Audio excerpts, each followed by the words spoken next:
Avez-vous déjà songé à la puissance insoupçonnée de vos pensées, de vos émotions, de vos propres images mentales sur votre réussite financière, votre santé et même sur les relations qui vous entourent? Si la réponse est non, je dois vous le dire. Vous êtes pris au piège d'une croyance limitante, la conviction que votre destin est uniquement dicté par le hasard, par des forces extérieures incontrôlables. Je connais bien ce sentiment, je l'ai vécu pendant des années, jusqu'à ce que je découvre un secret que je vais vous révéler. Imaginez, tout vibre dans l'univers, chaque idée, chaque sentiment, chaque cellule de votre corps émet une énergie.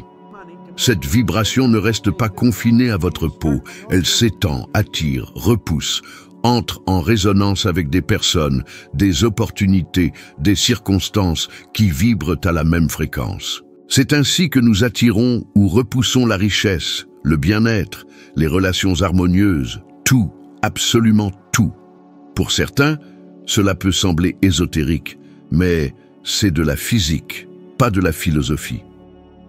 Einstein l'a dit, tout est énergie, et c'est tout. Il ne dissertait pas, il énonçait un principe scientifique. En comprenant cela, j'ai arrêté de blâmer mon salaire, le gouvernement, la météo, la malchance. J'étais fauché, malade et malheureux parce que je vibrais à cette fréquence-là. Combien de fois vous êtes-vous surpris à dire « l'argent ne pousse pas sur les arbres, je n'ai pas de chance, il y a toujours quelque chose qui m'arrive ». Chaque mot porte une charge, une énergie. En émettant cette fréquence négative, vous agissez comme un aimant, attirant davantage de situations qui confirment votre croyance. J'en suis la preuve vivante. Avant de comprendre cette loi, conserver de l'argent était impossible, même si on me le donnait directement. C'était magique, ou plutôt magiquement mauvais. Je gagnais, mais une dette survenait, un imprévu, une urgence. C'était ma propre vibration qui sabotait tout. Seulement lorsque j'ai compris qu'il fallait transformer mon intérieur pour transformer mon extérieur, tout a changé, pour le meilleur. Beaucoup croient qu'il suffit de répéter une phrase positive de temps en temps ou de coller un post-it sur le frigo. Non. Modifier sa vibration exige une discipline quotidienne, une véritable gymnastique mentale. C'est comme la musculation. On ne soulève une haltère une fois et on ne s'attend pas à devenir fort du jour au lendemain. Il faut répéter l'effort jusqu'à ce que le subconscient intègre cette nouvelle fréquence comme un réflexe. Vous voulez tester? Observez vos pensées au réveil. Votre première idée conditionne toute votre journée. Si vous vous dites « Oh, encore une journée difficile », félicitations, vous avez déjà calé votre fréquence sur le négatif. Inversez la tendance dès demain. Avant de sortir du lit, fermez les yeux, respirez profondément et dites « Je suis une antenne d'abondance, la réussite me trouve sans effort aujourd'hui ». Cela peut paraître simpliste, mais faites-le 7 jours d'affilée, même si vous n'y croyez pas au début. Le simple fait de modifier le message envoyé à l'univers commence à changer votre fréquence vibratoire. J'ai essayé le positif, mais mon compte reste vide. Je comprends. Le positif ne suffit pas, il faut le ressentir. Le sentiment vitalise la pensée. En vous sentant prospère, même si votre relevé bancaire dit le contraire, vous modifiez votre champ magnétique. Et devinez quoi, l'argent commence à arriver de sources inattendues. Je me souviens, au début, lorsque je faisais le ménage, je me répétais en frottant les sols d'un bureau, « Je suis riche, je suis riche, je suis riche ». À l'époque, je gagnais moins de 4 000 $ par an, et j'en devais 6 000. On m'aurait pris pour un fou, mais j'ai persévéré jusqu'à ce que mon corps y croie. Quelques mois plus tard, j'ai décroché un contrat colossal pour une chaîne de bureaux que je n'aurais jamais osé contacter auparavant. Observez donc vos vibrations tout au long de la journée. Sentez la tension dans votre poitrine lorsque vous payez une facture, la peur face à vos dettes. Cette tension, c'est votre corps qui vous dit « Nous vibrons à la fréquence de la pénurie ». Dès que vous le sentez, arrêtez-vous. Posez votre main sur votre poitrine, respirez et dites « Je choisis de vibrer à la fréquence de l'abondance ». Évitez les personnes qui vibrent à la fréquence de la manque. Ceux qui se plaignent constamment, qui disent que tout est difficile, que le gouvernement est responsable, que les riches sont des voleurs. Ces gens sont des ancres. Ne vous encombrez pas d'encre si vous aspirez à prendre votre envol. Pendant une semaine, ne consommez que des informations positives. Lisez des livres sur la réussite. Écoutez des audios motivants. Évitez les actualités négatives. Votre monde extérieur commencera à refléter cette nouvelle alimentation mentale. Je le promets, ce n'est pas de la magie, c'est de la physique. Vous n'êtes pas prisonnier de votre compte bancaire actuel, mais de la fréquence que vous cultivez quotidiennement. Changez de fréquence et votre solde bancaire changera inévitablement. Alors, quelle fréquence allez-vous émettre aujourd'hui, la pénurie ou l'abondance? Choisissez, l'univers écoute. Une grande partie de ma jeunesse, je me suis senti limité, comme si je n'étais pas destiné à accomplir de grandes choses.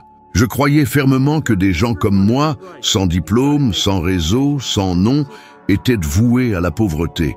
Vous vous reconnaissez peut-être? Combien de fois avez-vous observé une personne réussir et pensé « ce n'est pas pour moi, ce n'est pas une loi naturelle ». C'est le reflet de votre image de vous-même, l'image mentale que vous avez de qui vous êtes et de ce que vous croyez mériter. Il m'a fallu un électrochoc pour le réaliser.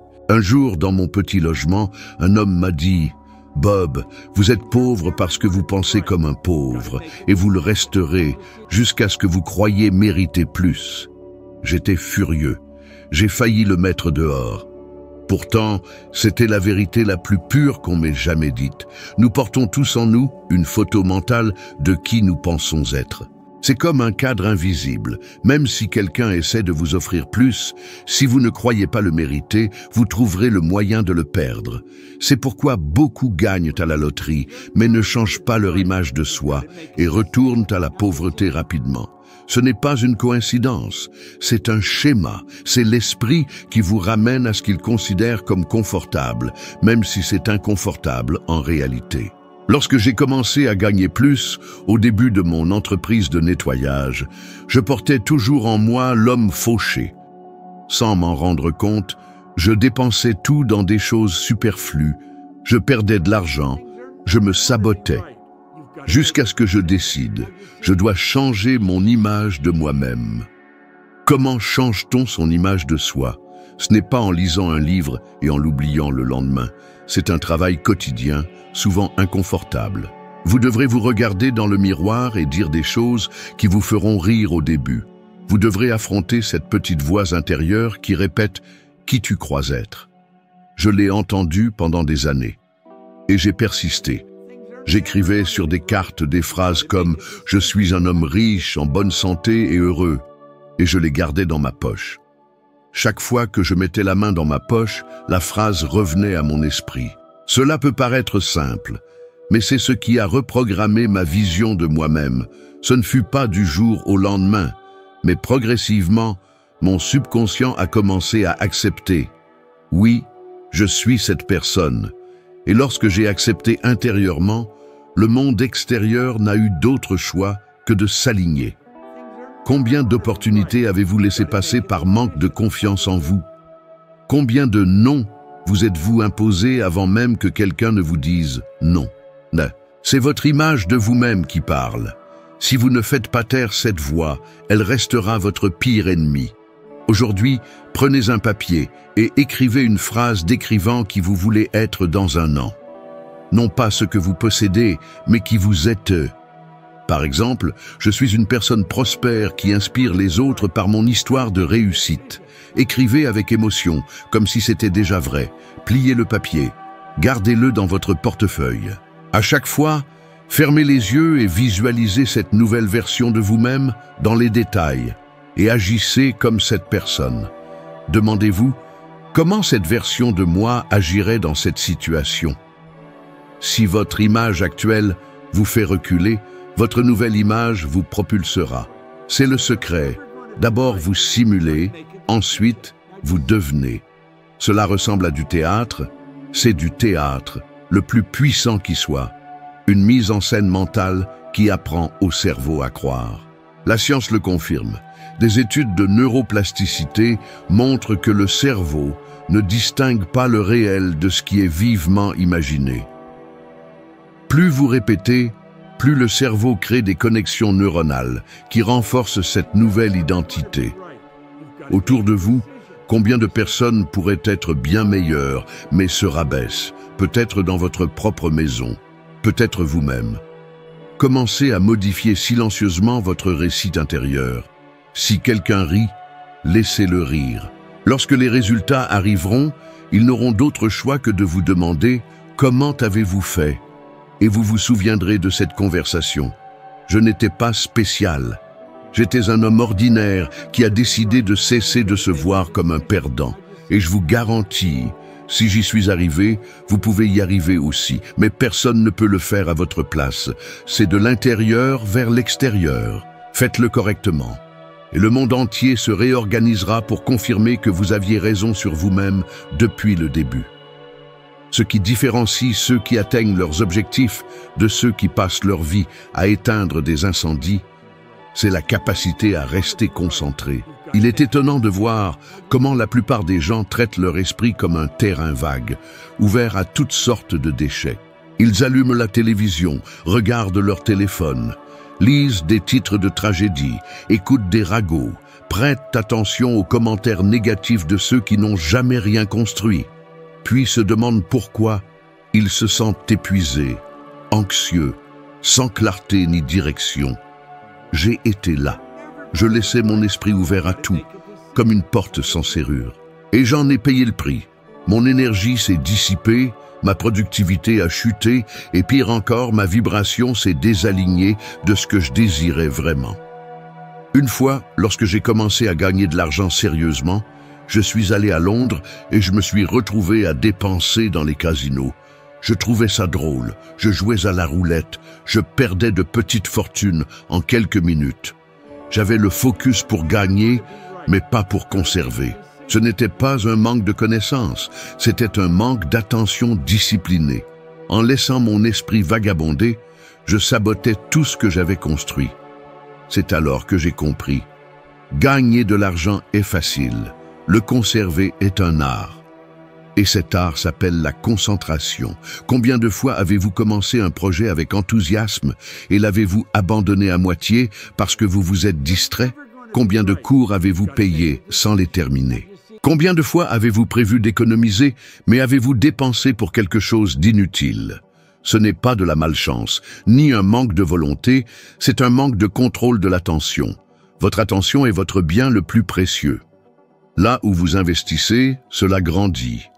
Là où vous négligez, cela meurt. La science l'a prouvé. En moyenne, la moitié de notre journée, l'esprit vagabonde. La moitié, et plus encore, plus l'esprit divague, moins la personne se sent satisfaite. C'est pourquoi je dis, sans concentration, il n'y a pas de prospérité. J'ai appris à protéger ma concentration comme un coffre-fort. Je crée un environnement propice à cela. Croyez-vous que je me réveille et que je prends mon téléphone pour regarder des bêtises? Jamais. Ma journée commence dans le silence. J'écris mes objectifs, je visualise ce que je veux atteindre et j'écoute de la musique qui élève ma vibration. Ce n'est que ensuite que je m'ouvre au reste du monde. C'est simple, mais cela fait toute la différence et j'entraîne mon esprit à rester ferme là où je le décide. Plusieurs fois par jour, je m'arrête, je ferme les yeux et je me demande à quoi je pense maintenant. Cela me rapproche-t-il ou m'éloigne-t-il de ce que je veux? Ce simple réflexe m'a évité de tomber dans des pièges de distraction des milliers de fois. Essayez pendant une journée. Vous serez surpris de la quantité de pensées inutiles qui consomment votre énergie. L'attention, ce n'est pas seulement pour le travail, c'est pour toute la vie. Celui qui ne contrôle pas ce sur quoi il se concentre ne contrôle pas ce qu'il ressent. Et celui qui ne contrôle pas ce qu'il ressent vit en vibrant automatiquement, attiré vers le bas par les distractions de ceux qui ne veulent pas le voir réussir. Choisissez un seul objectif pour cette semaine, un seul. Cela peut être d'économiser un montant spécifique, de faire de l'exercice quotidiennement ou de lire 10 pages d'un livre d'auto-aide. Désactivez toutes les notifications de votre téléphone. Si quelqu'un a besoin de vous parler, il vous appellera. Et chaque fois que votre esprit essaie de vous saboter, demandez-vous, cela me rapproche-t-il ou m'éloigne-t-il de mon objectif? Répondez honnêtement. Si cela vous éloigne, revenez à ce qui compte. Faites cela pendant 7 jours. Puis dites-moi le résultat. Comment gérez-vous une entreprise mondiale, donnez des conférences, écrivez des livres et restez aussi calme? C'est la concentration. Je ne suis pas plus intelligent que personne. Je suis discipliné dans ce que je laisse entrer dans mon esprit. Je dis non à 1000 bonnes choses pour dire oui à quelque chose d'extraordinaire. Vous n'avez peut-être pas besoin de gérer une multinationale, mais vous devez gérer votre vie. Et votre vie est guidée parce que vous choisissez de regarder, d'écouter et de croire. N'attendez pas la motivation tous les jours. Personne ne l'a. Ce que j'ai, c'est la discipline de faire ce qui doit être fait, même sans envie. Et c'est la différence entre courir après les factures ou avoir de l'argent qui travaille pour vous pendant que vous dormez. Si vous voulez vraiment changer la donne, commencez à utiliser votre concentration comme un bouclier sacré.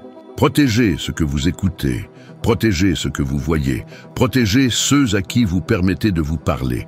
Restez proche de ceux qui vibrent au même rythme que vous et surtout, entraînez votre cerveau à terminer ce qu'il commence. Les petites tâches accomplies génèrent la confiance. La confiance génère l'action. L'action génère des résultats. Les résultats génèrent la prospérité. Et à la fin de la journée, souvenez-vous, votre esprit est un jardin. Si vous ne plantez pas de but, de concentration et d'intention, les mauvaises herbes de la distraction se répandent rapidement. Et lorsque cela arrive, il ne sert à rien de blâmer le monde. Le monde ne fait que refléter ce que vous avez planté en vous. J'ai fait mon choix. J'ai choisi d'être le maître de ma concentration. Et c'est pour cela que je suis maître de mon destin. À vous maintenant. Allez-vous protéger votre attention ou allez-vous continuer à la donner à tout ce qui vous détourne de votre chemin? Vous décidez. En comprenant enfin que tout est énergie, toute vibration, j'ai réalisé une vérité qui a complètement changé ma vision des gens autour de moi. Chaque relation était le reflet exact de la fréquence que j'émettais. Cela explique pourquoi tant de bonnes personnes sont entourées de gens qui les tirent vers le bas. Vous voulez prospérer, mais vous êtes entouré de gens qui se plaignent de tout, qui disent que gagner de l'argent est un péché, que tous les riches sont des voleurs, que le succès est une question de chance.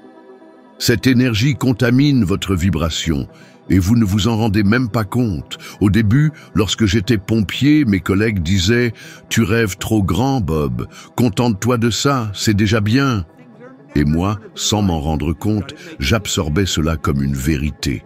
Jusqu'au jour où, étudiant cette loi, je me suis dit « Pourquoi demandais-je des conseils sur la prospérité à ceux qui n'ont jamais prospéré ?» Cela m'a frappé comme une évidence.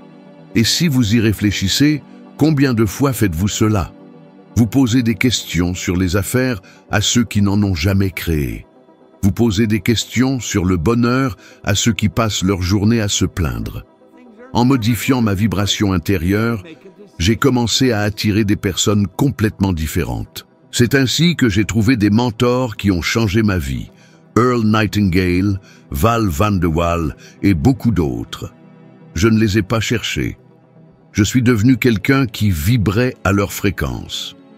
Et cela a attiré ces connexions dans ma vie. Qui illustre cela parfaitement? Oprah Winfrey. Elle est née dans la pauvreté, a subi des abus, a été confrontée au racisme, mais dès son jeune âge, elle s'est répétée qu'elle voulait être entendue par des millions de personnes. Elle a commencé à vibrer si intensément à la fréquence de l'influence positive que ceux qui devaient apparaître sont apparus. Des mentors, des opportunités, des investisseurs. Et ceux qui ne correspondaient pas à ce rêve sont restés sur le bord du chemin.